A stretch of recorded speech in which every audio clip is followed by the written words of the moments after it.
Now, I know testosterone replacement therapy, the doses seem to be around, like 50 milligrams a week, or sometimes a little more, sometimes a little less, depending on the individual. Sure. So very low doses. What are the doses that, like somebody who's in the gym wants to work out, maybe a gym bodybuilder who takes testosterone, what do those kind of doses look like? 200, 300 milligrams a week? It's so different for everybody because you're looking at having these optimal dosage, optimal ranges of testosterone. You want to be at the high end of optimal. So the typical range people would suggest, and a typical doctor would say somewhere between 400 and up to 1,200 would be like extremely high. For your measurement. Yeah, so that's the way you measure, right? If you're looking for optimal performance, I think men should be in the range of 900 to 1,200, which is very high, but you feel great. Like, because more than that, there's negative effects. You don't want to be over 1,200 milligrams or whatever, 1,200 nanograms per deciliter, because as soon as your body senses these high amounts, you're going to kick on estrogen production, right? Your body's going to convert testosterone to estrogen. So the average person sitting at home, like, let's stay in that range of maybe 600 to 1,200, depending where you like to be. And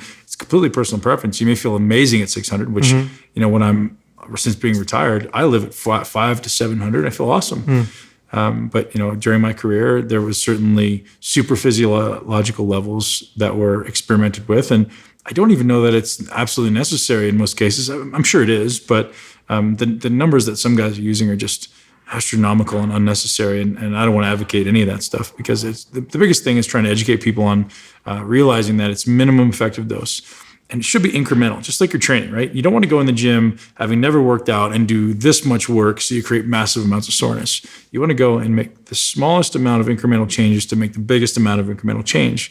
So if you're currently taking 0, we'll start at 100 milligrams, see what happens, and a week, and then if you're not getting the type of results you're looking for there, let's go to 200 and see what happens, and progress that way, because every step along the way is an incremental opportunity for progress. And anabolic steroids, just for the people watching, are really testosterone or testosterone-like hormone analogs or derivatives, because there's other performance-enhancing drugs like growth hormone, and some athletes will use insulin and other types of things, and they're different in how they work. Completely different. Mainly, if you give a male or a female, testosterone or its derivatives of it, they'll notice improved, physical performance, and the more you give, the more side effects, right? I guess we'd say. Well, everybody's different, right? Like we talked about in a previous video, it has to do with this toxic burden. So some people can take, 1,500 milligrams a week and see no negative effects, and somebody can take 1,000 milligrams a week and see massive, like, gynecomastia and terrible acne and terrible oily skin and headaches and poor sleep, and that's the genetic component, right? So people talk about this genetic thing when it comes to building muscle. There's so many layers to that, man. Like, can your liver process it? If not, you're going to have liver toxicity. Can your skin handle it? Otherwise, you're going to have terrible acne. Your hair is going to fall out. Whatever it is. And this is genetic, but I just accelerated it. So looking at all the different levels of how these things can contribute to success and failure. I had very effective estrogen detox pathways. So even if my body converted testosterone into estrogen, I was still able to keep the estrogen. So you didn't get a lot of side effects.